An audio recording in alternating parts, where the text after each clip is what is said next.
Welcome to Commander Central, episode 205. Today we're going to briefly touch on the companion rule change and then make a short statement about the Black Lives Matter protests throughout the country and, frankly, the world. I'm Dana. And I'm Max.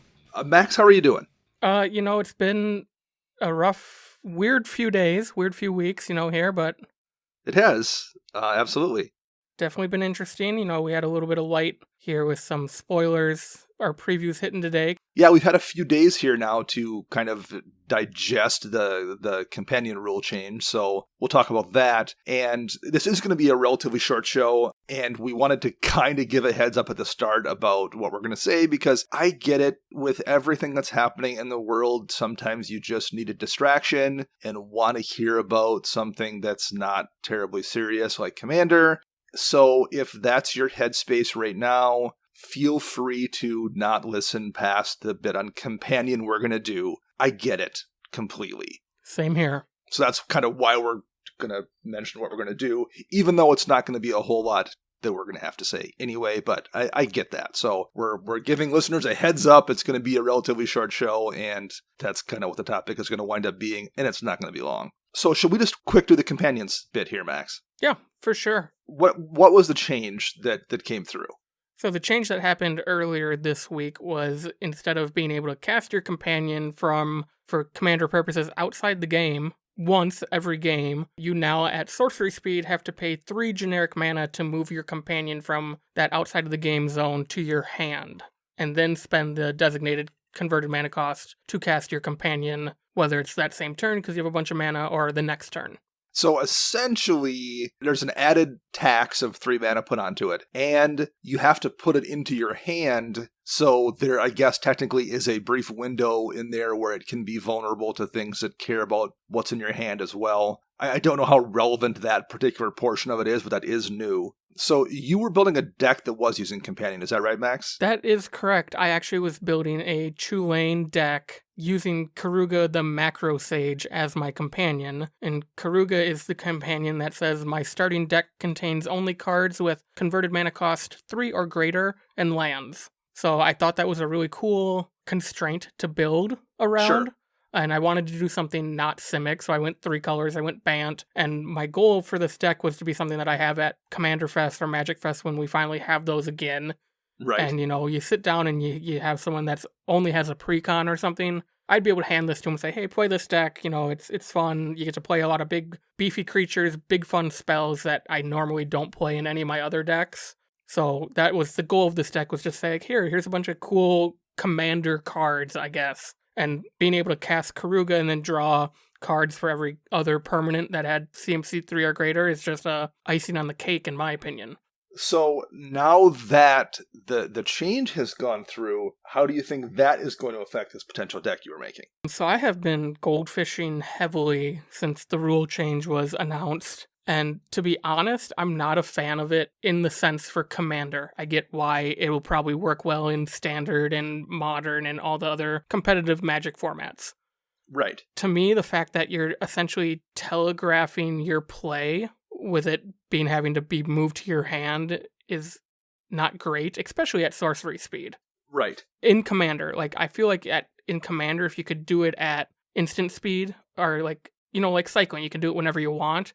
Right. That would be a little better, because then at least you could set your next turn up, versus, well, I did a bunch of stuff and, oh, bummer, I wanted to cast my companion and I guess I need 3 extra mana to do that. It takes a little more planning. If you time it wrong, you could, in my sense, I could bring Keruga to my hand at the wrong point in time and a board wrath happens, or someone wheels and now I just lost my companion. Right.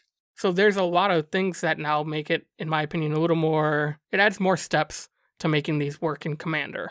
The observation I had about Companion, particularly Keruga, because Joey Schultz on Idiot Cast built a Rune Keruga deck. Mm-hmm. And what I noticed, I don't think Rune isn't a bad commander, but I also don't think Rune is particularly strong, especially when you could just run something like Brago, or even Yorion's probably better for doing the same thing. Rune's fine, but I don't think it's super powerful. Something like Keruga specifically in that deck makes a so-so commander better, because you have this big beefy draw spell that you can cast kind of at will at the perfect opportunity to refill your hand. It's just that added amount of gas that maybe pushes the deck up one notch.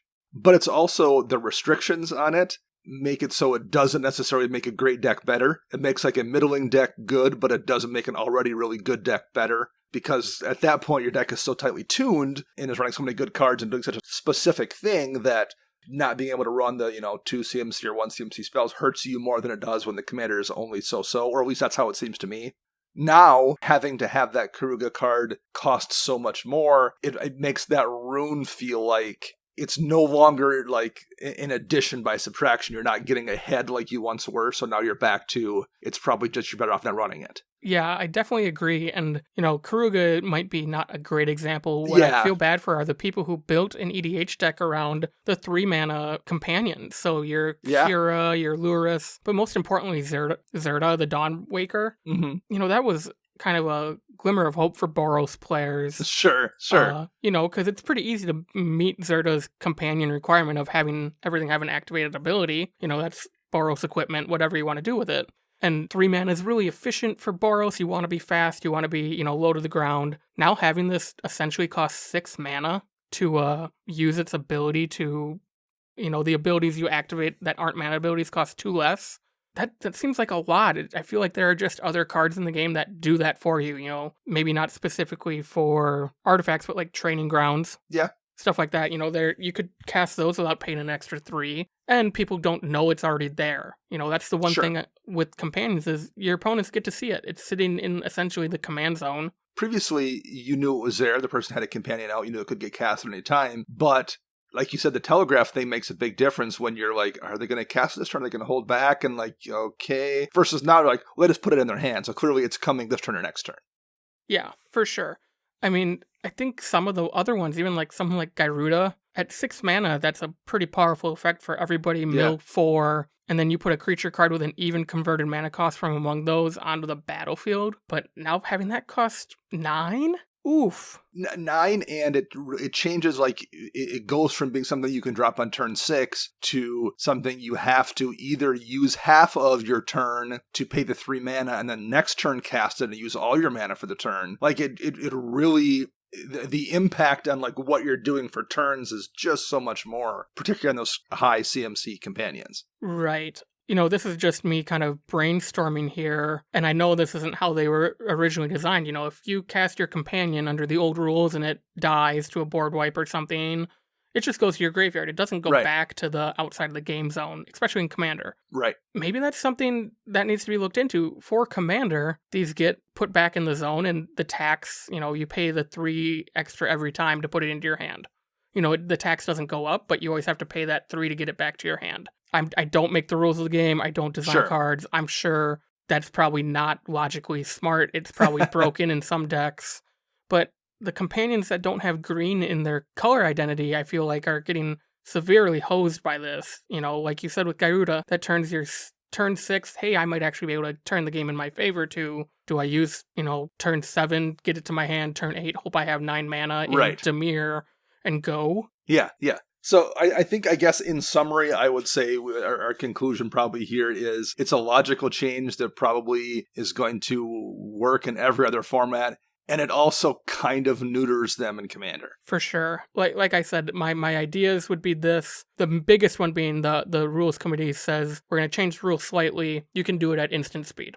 Sure. That 3 mana. If that was the thing that gets changed, I think I'd be okay with this, because at least you can cast it like a fact or fiction. Right. Boom. But, I mean, at this point, I am now looking to just put Keruga into the deck versus as a companion. This is no longer an extra card thing for me. It's just it's a good card, and it'll be gas, when I eventually draw it in the deck, versus, in 2 turns from now, I'm going to draw 18 cards type of thing, because I can cast it at any time. That completely makes sense. All right. So I think that's the last of our short little magic talk here. We usually try to avoid saying anything overly political on the show because it's a magic show. But as everyone has seen, throughout the world, basically the last 7 to 10 days, we felt like we really couldn't be silent and not say anything. Yeah, so we here at Commander Central support the ongoing protests and the Black Lives Matter movement that have sprang out from the murder of George Floyd. None of this is new, mind you. People of color and black people in particular dealing with brutality or outright murder at the hands of police force for decades, if not centuries, have been happening. Yeah, the level and intensity of the protests, though, are new, at least for our lifetime, as far back as we can remember. And it felt like this was the kind of moment that we had to support with the little voice we have here on the show. So we're going to sign off by saying I'm Dana. I'm Max, and Black Lives Matter.